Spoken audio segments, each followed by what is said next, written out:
I have a special announcement for you today. For a limited time, you can get 6 months of Slate Plus for just $29. That's 50% off. As a member, you'll get no ads on any of our podcasts and member-exclusive episodes and segments from our show, as well as other shows like Slow Burn, Amicus, and Political Gabfest. Slate's podcasts cover major news events from elections to social issues to historic court decisions. Our shows also discuss what makes a song a smash, analyze what's going viral, and decode cultural mysteries. If we've become a part of your listening routines, we ask that you support our work by joining Slate Plus. Sign up for Slate Plus now at slate.com/moodplus to access all of Slate's content and support our work. Again, that's just $29 for 6 months through October 28th. So sign up now at slate.com/moodplus. And for that price, I will come and meet you in Brooklyn and walk to the Moonstruck house with you.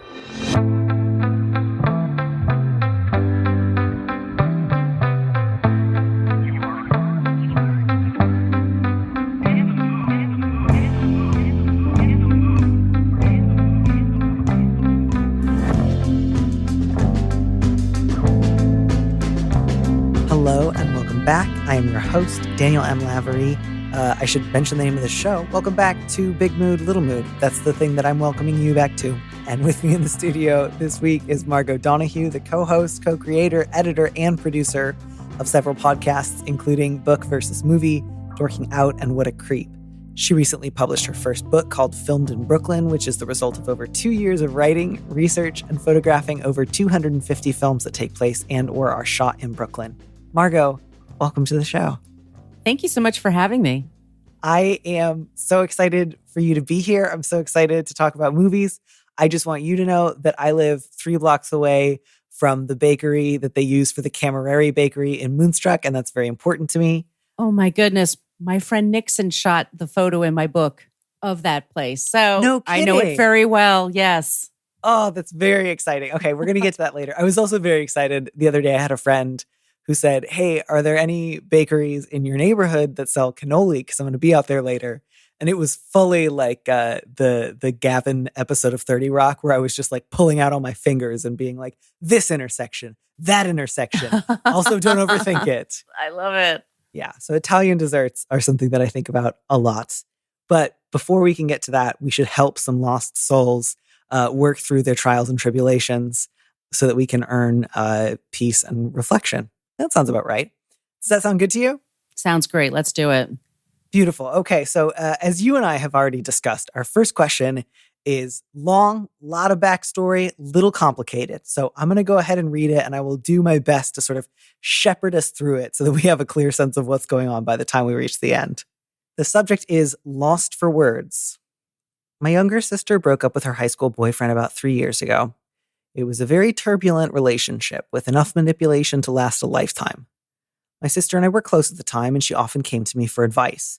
I was happy to help because I'd experienced a painful relationship when I was younger and didn't want her to make the same mistakes I had.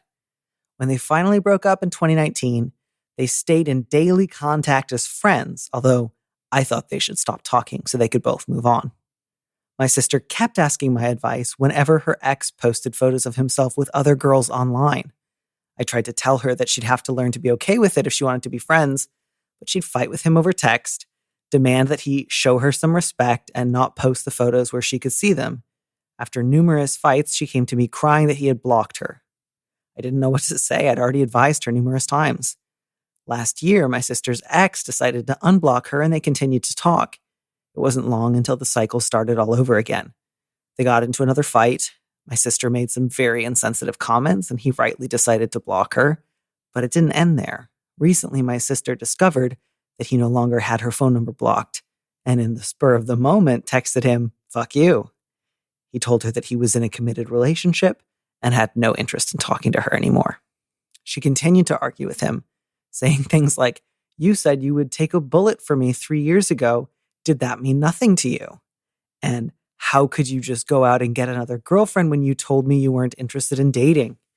He blocked her again. She came to me for advice, but I didn't know what to say other than, "You need to delete his number." She told me she had his number memorized.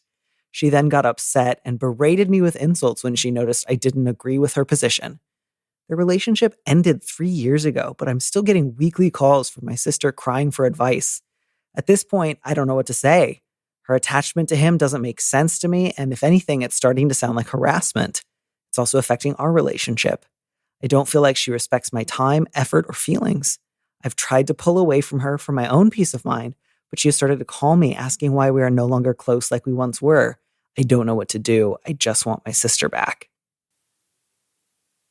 Whew. Yikes. Yeah, I'm quite, I really feel for this letter writer.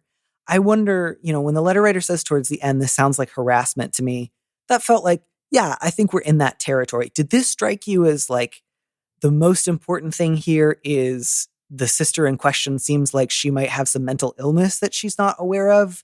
Did it seem more important to try to like rope in other people in her life who might be able to help her? Did it feel like, no, this is like the extreme test limit, but still understandable early 20s drama?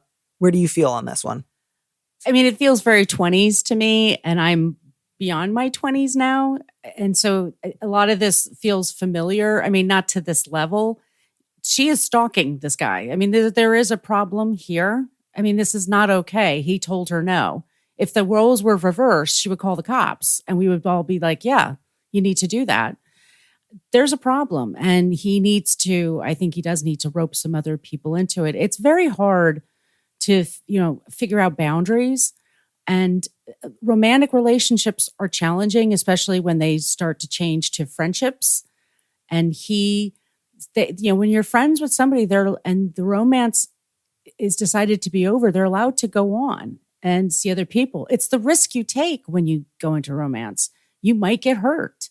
You usually will get hurt until you find someone you jibe with. That's the way it goes. And it sounds also, and I've been in this situation where you're with someone and it's this circular argument over and over and over again. They say they want your advice, but they don't listen. Right. I really felt that here too, especially with like the sister has already heard from the letter writer at least once, often in many cases, multiple times, some variation of, you need to stop doing this. It's actually not unreasonable for him to move on so long after you guys broke up. And it doesn't seem like is capable of retaining that information. And there's always a justification for whatever it is that she wants to do. So if it's, I want to text him, fuck you in the middle of the day, and somebody else tells me you should block his number, my response to that is, well, I have it memorized, so that's not possible. Or what I'm feeling in the moment right now is his fault. And so that was part of why I think I wanted to encourage the letter writer. I don't know if your parents or potentially other siblings are at all in the picture or if you have any mutual friends, but not that I think like the group intervention is always going to be the easiest way forward, No. But roping in other people and sharing your concerns with them, this is worrying. You've tried to have a conversation with her about this many times. Yeah, I mean, it might help to have other people. It might be better to go to a different environment than you normally do. Go for a walk someplace different, just do a different activity and try to bring it up. I mean, I would be worried, at some point this person could file harassment charges against her, and that's going to really be against her record or whatever she needs to really kind of take some stock of her life. This person is telling her no. You need to respect the no when people tell you no. Yeah, man. And just like, I think that's really good advice about trying to switch up the means of communication. It wasn't super clear to me whether or not this letter writer lived close by to their sister, but anything, even if it was like switching from a phone call to a Zoom call where you can see her face, or trying to get together in person. Yeah. Anything where you can more easily read each other's body language and it's a little more difficult to hang up on someone would be useful. But yeah, I would really encourage you, share your concerns with anybody else that you might know who has like a relationship with both of you and ask for their help and thinking about like, how do I talk to her about this? And again, go in with relatively low expectations. I don't think a first conversation where you say, I'm really worried about this is going to go great given how she's reacted in the past. But I do still think you have to do it. Yeah. And yeah, she might get angry. So yeah, that's why I say try a new location because you might get, she might behave a little bit differently. But yeah, it's because the answer is no. I mean, that's what she has to hear. And she needs to find new people to be with and new adventures to go on. She's very stuck in this. Like she said, said you would take a bullet for me 3 years ago. Yeah. 3 years ago. It's, we're like high school before the students pandemic. dating. Yeah. I mean, the world's changed, and you say things like that. It's also one of those things where, like, again, I don't want to like overreact here, but given the other escalations, it's like, oh, that's like kind of a threat, huh? Yeah. Like, you just it could be taken that way. It could be taken that way. That.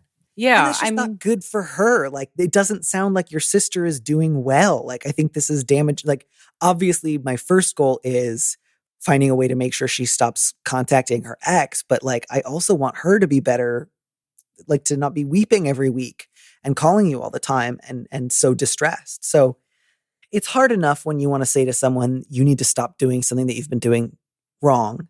And then also, I think you need like professional mental health treatment, because people in that moment will be likely to take that as a criticism, or like there's something hideously wrong and unfixable about you. Right. It sounds like a judgment. People get angry. People get defensive. Therapy doesn't happen overnight. Therapy isn't cheap.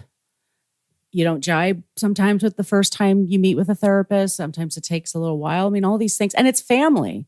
And there's a certain expectation with family. And wow, that's a whole other conversation of like how much you're expected to take from a family member. Some people think you should put up with everything because they're family. And some people have the idea, well, it's just like any other relationship. If it's damaging, you have to put up more boundaries. It's a tough question. You're in a very tough position. He sounds like he loves her very much and he really wants what's best for her, but he also has to take care of himself. And part of that is, being honest with her. Yeah. So, if there's anyone else you can rope into this conversation, do. If there's not and you have to go it alone, I would encourage you, letter writer, to just take a couple of notes, really, that you can, I think, get out of here. One of which is, I've seen you really distressed about this for years now. It doesn't seem to be getting better. I'm really concerned that you're harassing him, I think needs to be at the top of the list. And I'm also concerned about you. You need to stop getting in touch with him and you need to get help. And I would do anything to help you find help. But I can no longer have these conversations about how to change him, because that's not going to happen. And if you call me and you ask me why we're not as close as we used to be, that's why, because you're not able to have other conversations. And I would like very much to have other conversations with you. And then again, be prepared. If she like really blows up, you can just say, I love you. I'm not going to fight about this. Let's talk again some other time. Maybe like have your own plans to go for a walk by yourself afterwards, or like check in with another friend. Maybe put your phone on do not disturb for a while, because it's also possible she'll blow up your phone with a lot of fuck yous that are just for you. I hope she doesn't, but she might.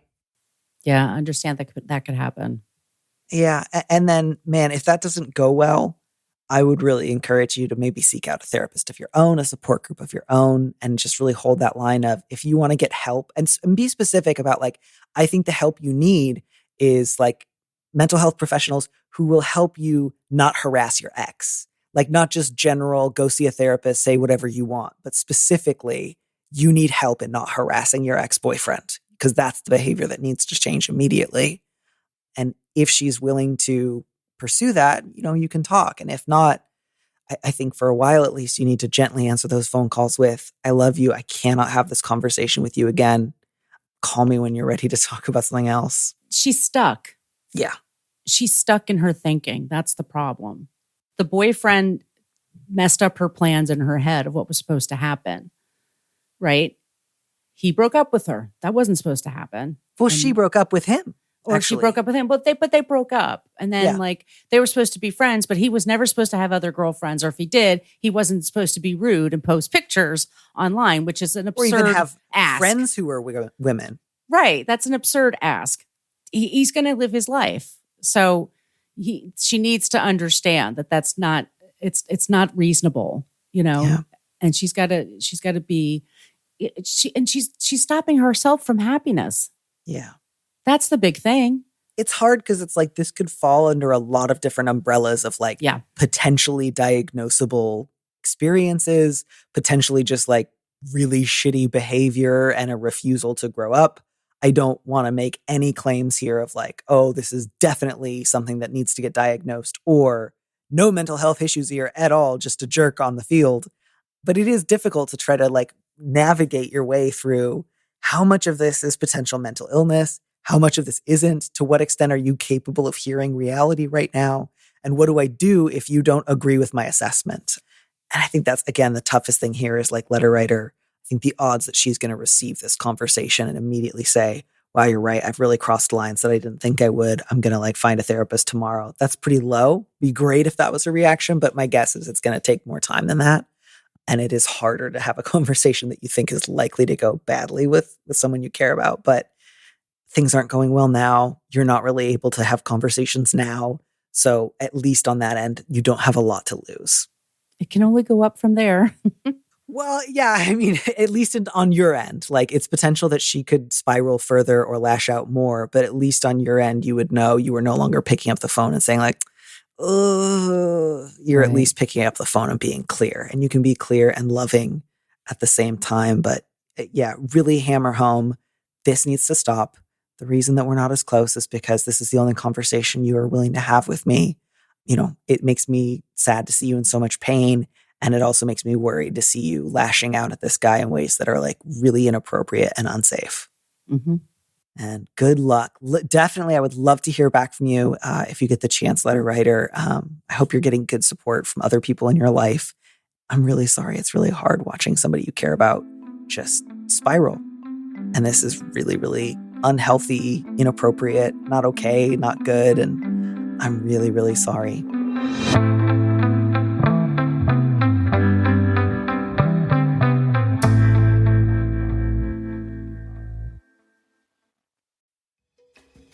Big Mood, Little Mood is brought to you by Progressive.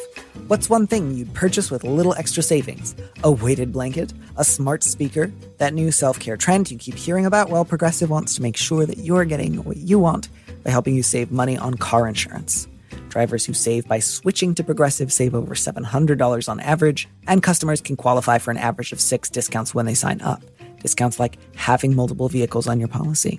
Progressive offers outstanding coverage and award-winning claim service day or night. They have customer support 24/7. Want to hear that a different way? It's 365 days a year. When you need them most, they're at their best. A little off your rate each month goes a long way. Get a quote today at Progressive.com and see why 4 out of 5 new auto customers recommend Progressive. Progressive Casualty Insurance Company and Affiliates. National annual average insurance savings by new customers surveyed who save with Progressive between June 2020 and May 2021. Potential savings will vary, discounts vary, and are not available in all states and situations.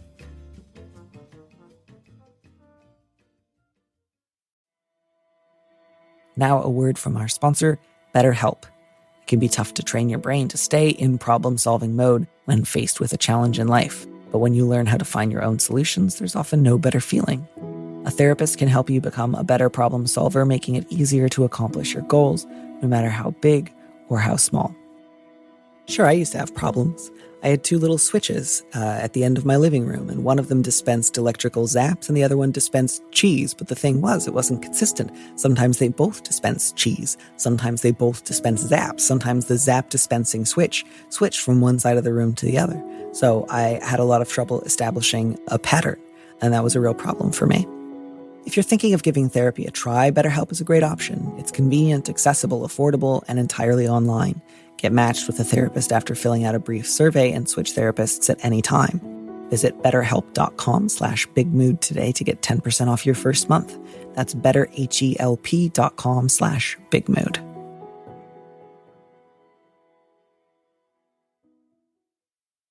I don't always have time to do everything that I want to do, like reading, and that is why I love Audible. Recently, I was reminded when everyone got mad about the new Persuasion trailer that it had been a long time since I had revisited Persuasion. And I ended up listening to it in 20-minute bursts all last week while I was out walking the dogs. And guess what? Persuasion's terrific.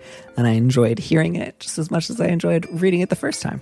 Audible offers an incredible selection of audiobooks across every genre, from bestsellers and new releases to celebrity memoirs, mysteries and thrillers, motivation, wellness, business, and more. You'll discover exclusive Audible originals from top celebrities, renowned experts, and exciting new voices in audio. As an Audible member, you can choose one title a month to keep from their entire catalog, including the latest bestsellers and new releases. All Audible members get access to a growing selection of audiobooks, Audible originals, and podcasts that are included with membership. You can listen to all you want, and more get added every month.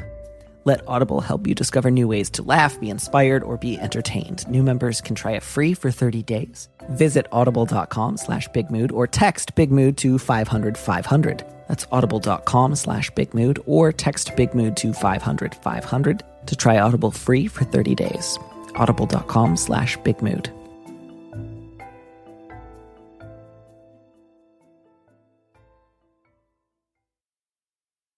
This one's great. This one's my bread and butter. This one's called Maybe Egg Magnet. I'm a trans man. My boyfriend and I have been dating for about 2 years. Things are going great, and we're moving in together soon. That being said, I've noticed a few things that signal to me that he might be trans. He hasn't cut his hair since the beginning of the pandemic and pushed back a little when I brought it up, even though I don't care whether he cuts it or not. He also doesn't love being called handsome, but he really likes cute and pretty and beautiful. He is obviously all of those things. Of course, this could all be totally irrelevant, but I can't help but see some parallels between his reaction to gender norms and mine before I transitioned, as well as some of my other exes who also later transitioned. He currently lives with his parents, who are conservative Catholics and don't even know that he's queer, and would probably react poorly to his being trans. I'm wondering if he's even considered his gender or if it's something that he's repressed for safety reasons. I love him and would absolutely support him, whatever he feels. Is there a way to ask if he's thought about his gender, or is this something I should wait for him to tell me about? You go first. Sure. Yeah. Busy, certainly. Oftentimes I get letters that are like, we're about to move in together. Things are going great, but there's this one thing. And I get real nervous. And I want to be able to say like, oh, I hope you haven't signed anything yet. But this is not one of those letters. So I feel at least a little relieved that your boyfriend is going to be getting out of this unpleasant conservative environment. And it's unclear to me if his parents know about you or not. If he's not out, my guess is they don't, but maybe they just think he's moving in with a buddy or something, all of which is like fine and to the good. I really think, letter writer, there are like two things to bear in mind here. One is it's never like wrong or rude to ask a partner, hey, I've noticed you've like mentioned a couple of things that like made me wonder if something might be going on in your thoughts about your gender. It would be like a weird thing to ask a stranger or someone you didn't know very well, but you're not like waking him up in the middle of the night and saying, explain yourself to me right now. You're, asking an open-ended question, which is not itself like necessarily invasive or weird. If he's just like, nope, not at all. I just don't like the word handsome and I like my long hair. The correct response is to leave it at that. But it sounds like I'm not worried, letter writer, that you're going to get super pushy. Like simply asking the question in a sort of like open-ended way. And again, ask the question in terms of like, I wonder if you have any thoughts about your gender that might have like changed or shifted over the last couple of years, rather than, I think you might be trans. Do you agree?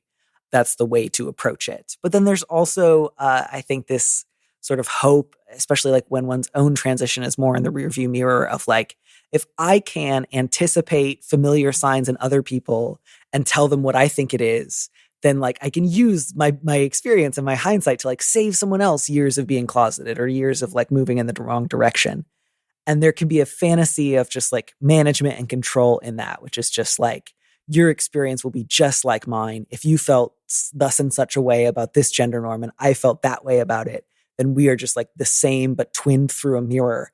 And if I just tell you, do all of the things I did, but backwards and in high heels, you're going to be so happy and I'll have saved you all the trouble I went through. And I think it's usually a good idea to let some of that go, just because there's so many different ways to experience similar things, but with different frameworks or different identities, that it can be counterproductive to assume everything that entails. It's hard. Like, I want to be like, yeah, your radar is probably pretty good, but don't assume that means the exact outline of what somebody else is going to go through, or that you can say, I know what the future holds for you, if that makes sense. Yeah. And it sounds like they want to be the hero for that person. And if you're ready to say something, ta-da! And I can tell you exactly what to do and what to expect. And I'm the most understanding person. And I mean, this person's very lucky to have you either way. I mean, you sound very understanding and empathetic and amazing. But yeah, you've got to let him do things the way he needs to do them and find his own way. I mean, just because he doesn't like the word handsome and prefers cute. I mean, but he also likes pretty and beautiful. Yeah, I mean, it's just like, it's one of those things where like, maybe there's a lot of adjectives. Yeah. Like I could absolutely see somebody in that position, maybe your boyfriend in 3 years will be like, wow, I really appreciate that somebody like mentioned that to me. That's absolutely what was going on. Maybe it's going to be one of a bunch of different other things, but totally fine as like your boyfriend's partner to ask, have you thought about your gender? As long as, it's a genuinely open-ended question and you're prepared for a number of different answers. Mm-hmm. And even if the answer that you get is like, nope, we're good, and you find yourself privately a little suspicious, like at that point, I don't know that that's something that it would be useful to share with him. Like, what would he be able to do with that information?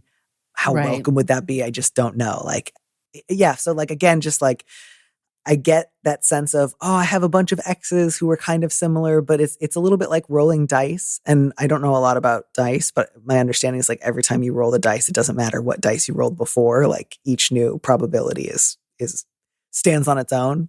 Mm-hmm. It's just like, it's not as simple as just like, oh, you do this thing that 3 of my exes did who later transitioned. Therefore, like you're going to do the exact same thing. Right. People are unique. People are different. People, yeah, you can't. And just, some people choose to do it and some people don't. Like, I think it sometimes feels like if you have, the following attributes, you will inevitably transition. And that is the best thing that could happen to you.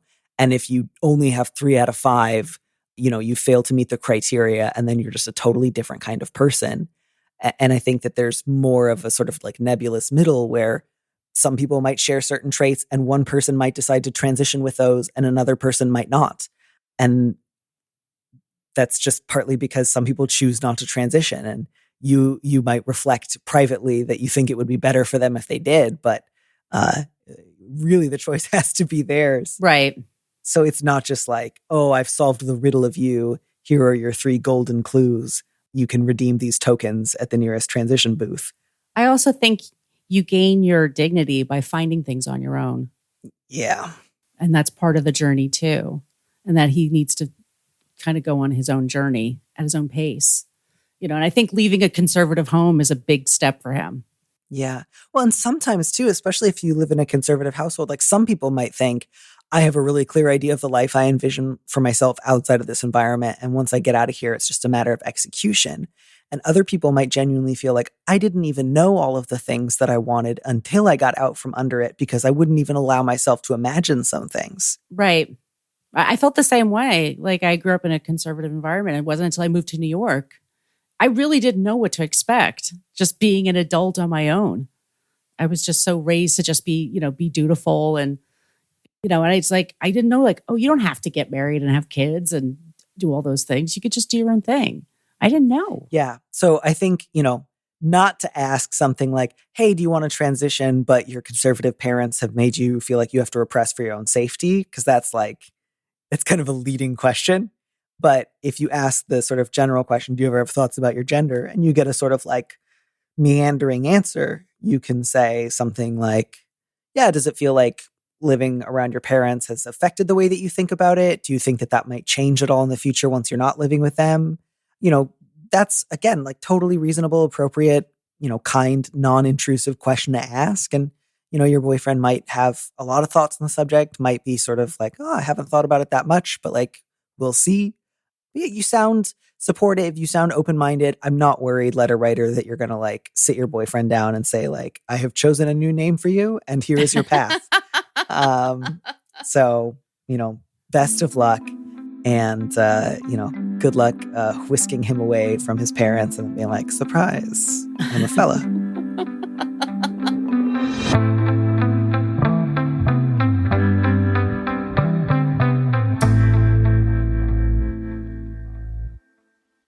Well, I think that's all I've got for that one. So, Margo, if you're amenable, can we talk about how your friend photographed one of my favorite bakeries?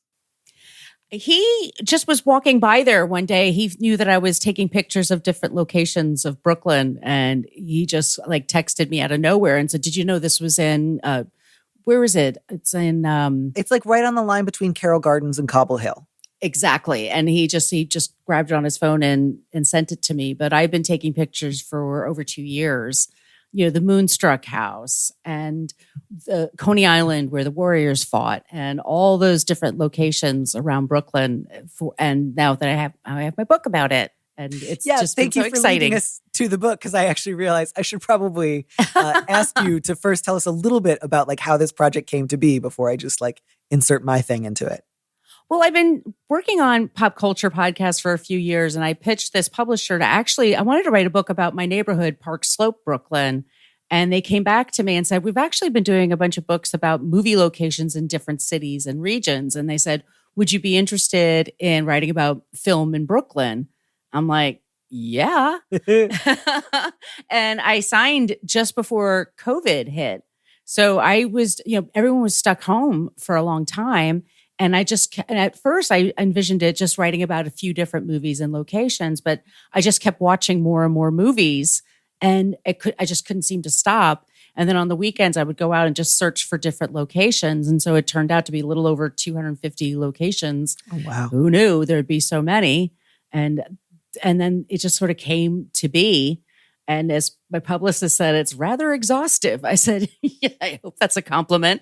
I Had a lot of time on my hands. I had a lot of time on my hands, and I'm kind of the person that, goes into different rabbit holes. When I look something up, I want to know everything I can about it. So it's everything from the Brooklyn Bridge down to Coney Island, but through, it's Moonstruck, and it's all these different films that I've adored throughout my life. Spike Lee films, Marvel films. It's funny, funnily enough, all the Spider-Man movies have been filmed.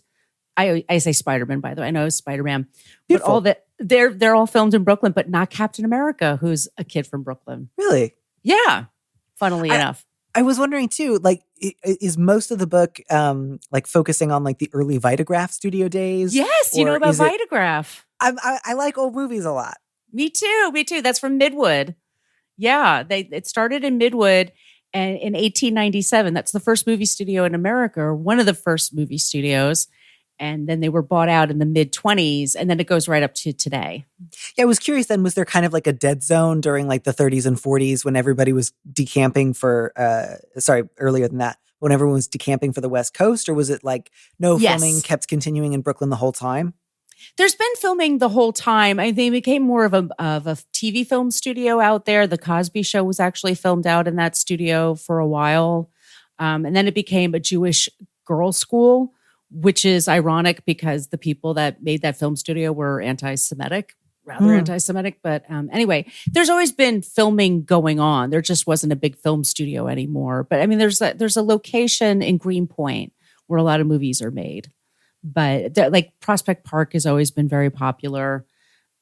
There's all kinds of locations. Williamsburg is hugely popular. Dumbo, the Bridge. So many movies are filmed there. Oh, that's so remarkable. Was there anything that you uncovered that was either unknown to you or possibly unknown for some time while you were searching out locations? Anything that especially surprised you?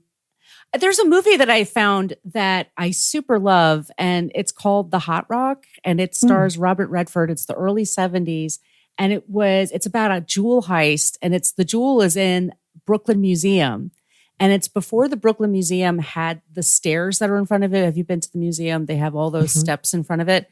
They didn't have steps in front of it in the 70s, and they basically parked a car right in front of the museum and just blew it up. It's hysterical. Oh, wow. And they just ran in and grabbed a jewel and got out. And then it's all Brooklyn and Manhattan in 1972 as they're building the World Trade Center. So you can see it in the background. It's fascinating. And it's the only reason I bought a portable DVD player, because this film is only available on DVD. But I found a couple of movies like that I was like, who knew that this thing existed? But it's just because I'm working on this book. That's remarkable. I think one of the first movies that I ever got to see that was like visibly set in Brooklyn in a way that was like obvious even to me at the time was when I got to see Carl Laemmle's like Lonesome, which was one of those early part talkies that has like a great like 20-minute segment that's partially colorized in Coney Island. I don't know if Oh, that was something wow. that you got to encounter at all, but it's a remarkable movie that was like mostly filmed silent, and then they like added 3 scenes at the beach where like the guy is suddenly like, "Say, look at the water out there," and then right back to silent. But it's 23 remarkable. Skidoo. Exactly. No, The Little Fugitive. Are you familiar with that movie? Yeah. It's a black and white movie. It's hugely influential in the movie business. 53? Yeah, somewhere the mid 50s. They strapped the cameras on their chests and just walked around Coney Island just filming people and got their real reactions. And it was a little boy. It's the stories of a little boy who thinks he kills his brother in a prank and escapes to Coney Island because he thinks the police are chasing him. Oh, wow. And it's these real reactions of people to him. And it's remarkable. It's beautiful to look at, but it was a new way of filmmaking. That's incredible. Yeah, there's all kinds of like films like that are just, yeah. And Coney Island's just I say this to people, like Coney Island's incredible because it's like a place where I feel incredibly relaxed, but yet on edge because anything can happen at any moment there too. You know? I've still, crazily enough, I've still never been. You gotta go. Featured in so many of my favorite movies. And I think like you, maybe I'm a West Coast transplant. Yes. And I've always meant to, but I moved here right before the pandemic. And so I just haven't had the chance to get out there. Just hop on the F train and get out there. It's pretty fun. Runs right past my house. All right. I'm going to put it on my list. Okay. Of things to do in the very near future. Excellent. Well, that is fabulous. Thank you so much for telling us a little bit about that. Any other like slightly underseen Brooklyn movie that you want to promote before we move on? I wouldn't say it's underseen, but I just absolutely freaking love it. Let me say, no, it is underseen and it's available on Amazon. It's called The Lords of Flatbush. I think you would appreciate it. It's got Sylvester Stallone, Perry King, pre-Fonzie, Henry Winkler playing a hoodlum. And it's Coney Island. And it's also at Coney Island High School. It's like 1974. It has original music. And they play these thugs. And it's really funny because they don't really hurt anybody. They're just kind of playing greasers. But they don't I'm looking at the poster and he's dressed like the Fonz. Yes. It's like a year or two before he plays the Fonz. And it's actually really funny. Like Sylvester Stallone gets engaged to a girl in his senior year. And they have a very funny scene where they get the ring and like she's really noisy and loud and pushes him around. And it's before he did Rocky, before he becomes a star. It's really great. Wow. Okay. I will also put that on my list. Thank you. This is fabulous. Oh, good. I'm glad to do that. I love doing that. Oh my gosh. And I'm just reading now like the plot description and it says, Wimpy Murgalow is a loyal follower in awe of Stanley. And it's just like, yeah, I'm going to see that. Wimpy Murgalow? Absolutely. They don't name people like they used to. Are there any final either like movie or life recommendations that you would like to share with any of our listeners before we declare them all healed and move on with our lives? I'll say something. Let's go back to Moonstruck because it's very healing if you need something to watch to make you feel better. Because I've actually like the last year, I think I've watched it 3 times when I've just been blue or just needed a boost in mood. It's kind of a perfect movie. It just does what it needs to do. It's funny. It's romantic. It's kind of weird. It does everything it needs to do. And I totally recommend it if you need it. I'm nodding vigorously, which you can't hear. It just does. It's great. Yeah. I mean, I feel similarly. Like every time I watch it, I just feel like an old timey guy saying like, what a woman, like, what a film. But everything about it just moves together so beautifully. It's just like watching the most beautiful, well-oiled machine without any of the sort of like soulless implications that sometimes come from calling something a machine. It's like a machine or an animal, just like at the height of its powers. Sometimes people think it's a rom-com. They kind of lump it with that. And it is a romantic comedy, but it has Nicolas Cage. And it's Nicolas Cageiest. He's so weird and so bizarre in the best possible way. And it has real jokes. It's very, very funny. It's like if it's a very romantic. It's sort of like how like Aaron Sorkin writes rom-coms, but the romantic lead is the workplace. It's like Moonstruck is a romantic comedy in as much as like Italian Americanness is a romantic interest. So it's like the idea of having a boisterous but loving Italian American family. That's the romantic lead of this movie. Cher and Nicolas Cage happen to get together, but it's the Italian American family ideal that's at the heart of the like films, at the heart of the film. And the house was just bought, which is in Brooklyn Heights. Amy Schumer just bought the house. Oh, they're always like, I feel like every 2 or 3 years, like Gothamist or somebody will list like, there's an article that's like the Moonstruck house is for sale. And then everyone makes the same joke on Twitter, which is like, which 400 other people want to go in on this? Such that I never thought that it would ever actually truly be sold. But apparently. Yes, she bought it. It should have been me. Yeah, same. It should have been me. I don't think she deserves it. And I will find a way. I will turn this into a, what's that movie? It's like set in San Francisco where somebody ruins everyone's life. Pacific Heights, the movie? Yeah, Michael Keaton. Exactly. Yeah, I'm going to be Michael Keaton. And I'm going to Pacific Heights, the Moonstruck house. It has a really great idea. It has a garage. Yeah. It's a really nice house.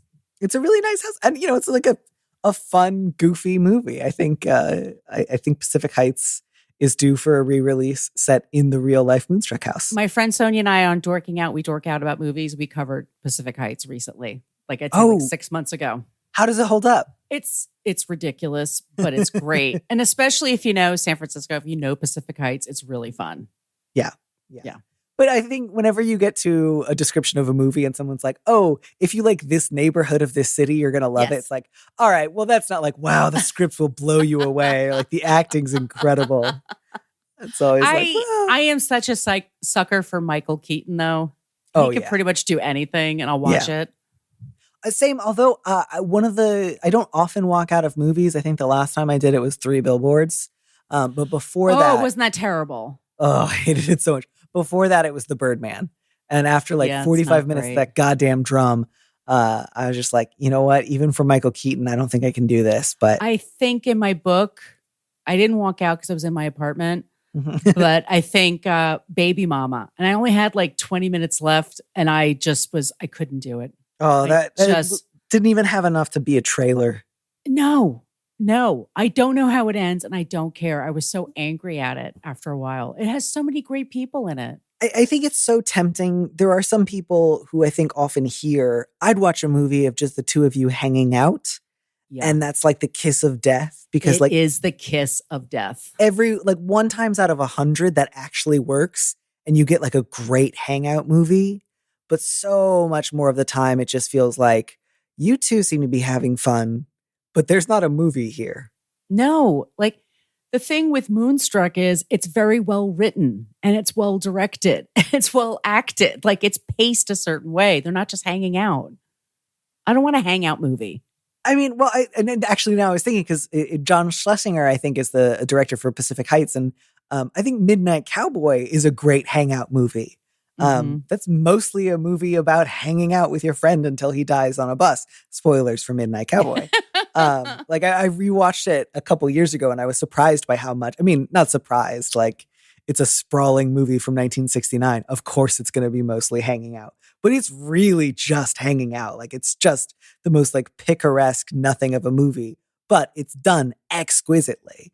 And the writing is phenomenal. And I think the amount of work that goes into making something seem like a great hangout is in fact immense. Yeah. I just saw a Midnight Run recently for the first time in a long time. And that's it's on Criterion. It was on Criterion last month.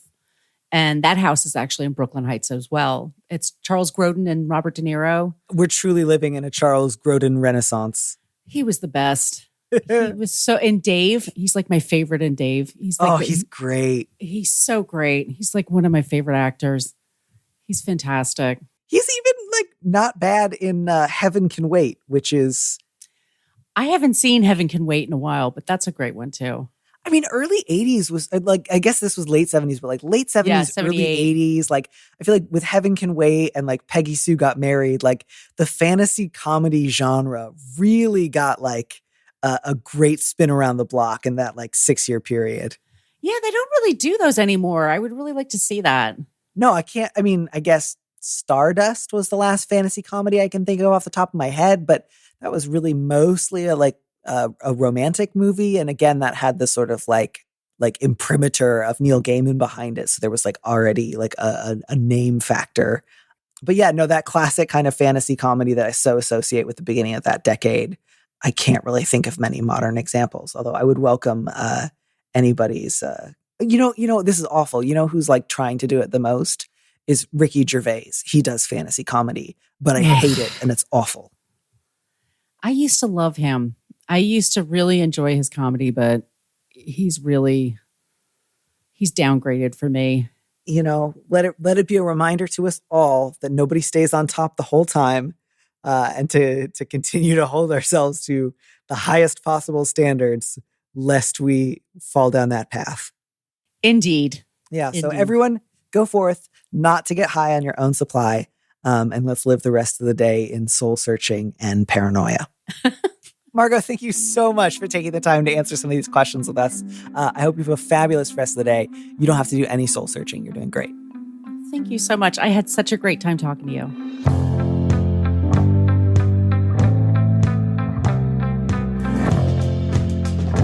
Thank you for joining us on Big Mood, Little Mood with me, Danny Lavery. Our producer is Phil Circus, who also composed our theme music. Don't miss an episode of the show. Head to slate.com/mood to sign up to subscribe, or hit the subscribe button on whatever platform you're using right now. Thanks. Also, if you can, please leave us a review on Apple Podcasts. We'd love to know what you think. If you want more Big Mood, Little Mood, you should join Slate Plus, Slate's membership program. Members get an extra episode of Big Mood, Little Mood every Friday, and you'll get to hear more advice and conversations with a guest. And as a Slate Plus member, you'll also be supporting the show. Go to slate.com/mood plus to sign up. It's just $1 for your first month. If you'd like me to read your letter on the show, maybe you need a little advice, maybe some big advice, head to slate.com/mood to find our Big Mood, Little Mood listener question form, or find a link in the description on the platform you're using right now. Thanks for listening.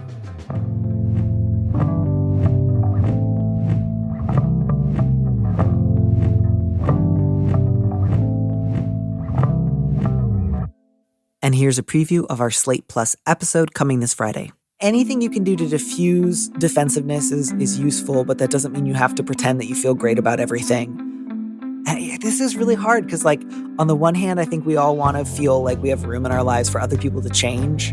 And yet, often when people change, they do it kind of haphazardly, not necessarily with, like, the clearest thinking, and sometimes in ways that other people don't want us to. And so sometimes what to one person might feel like new freedom, excitement, to someone else feels like, whoa, slow down. I hate this. Yeah. Especially if somebody's known you for a while and then you start to change a little bit. Because I've had that experience too, where somebody's just like, you're not the person I knew before. You're starting to change. And it's like, well, yeah, I'm changing. I'm getting older. I've had new experiences. I've been through some things. Yeah. To listen to the rest of that conversation, join Slate Plus now at slate.com/mood.